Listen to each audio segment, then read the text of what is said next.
Eksimizden ikincisi başlayımız vatandaşı.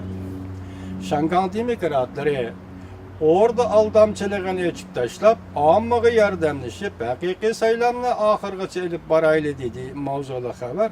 6. ayının 7. günü Amerika avazdan Xitay tel programımızda ilan kılındı.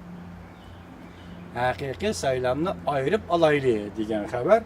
Mavzulu haber 6. ayının 7. günü Amerika avazdan Xitay tel programımızda ilan kılındı.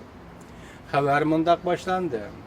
Şanganı nurgulluğun teşkilatla bütün halk saht saylamını ret kılış hareketi teşkillep, piyade yol menip, teşvik, tergivat elip verip, bütün Şangan şehrine aylanıp, şehir fuqaralarına Şangan hükümeti götürüp çıkan hakiki saylamının sahtılığını düşendirdi ve baş kıldı.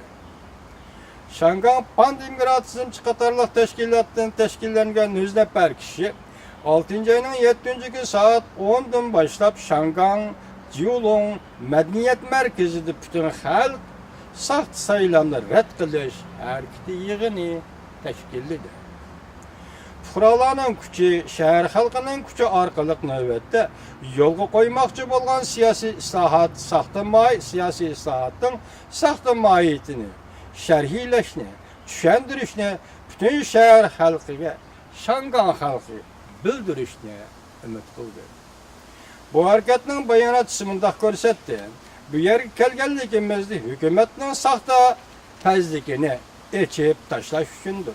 Hazır atalmış qurğuçular təşviqat rayonlarını kontrol qılıb aldı. Fuqaralar küçü arqalıq hər qaysı rayonlara bölüp ammağa Şangan şəhər ahalısığı biz okul saylam layihəsini inkar qılıdığallığımızı düşəndirişimiz gerek. Yığın deyişdi. Yığın qatnaşqanlar bütün xalq saxt saylamlar rədd qılımız. Saxt saylam layihəsini inkar qılımız. Təqdirimiz özümüzdən qoluda buluş gerek deyişdi. Plakatlara yazdı ve şundaq plakatlarını götürüp çıktı. 100 nəfər kişi 7 yolga bölünüp Şangan arılı, Jiulong, Şinjin Avat Kutsi, yer astı tömür yolu qatarlıq joylarda təşviqat vərəqlərini taqatdı.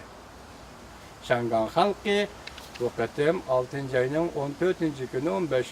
gündürü avazga qo'yiladigan o'tgan yil 8. ayının 31. günü mamlakat xalq vakillar qurultayı belgilab bergan saylam loyihasini kuchga ega qilamizmi, qilmaymizmi deb ovoz qo'yilgan shundaq paytlarda Şangan xalqi bir necha tashkilotlar avval o'z kishilik kishini yuqoriga tashkillab, hozir birinchi nima deydi?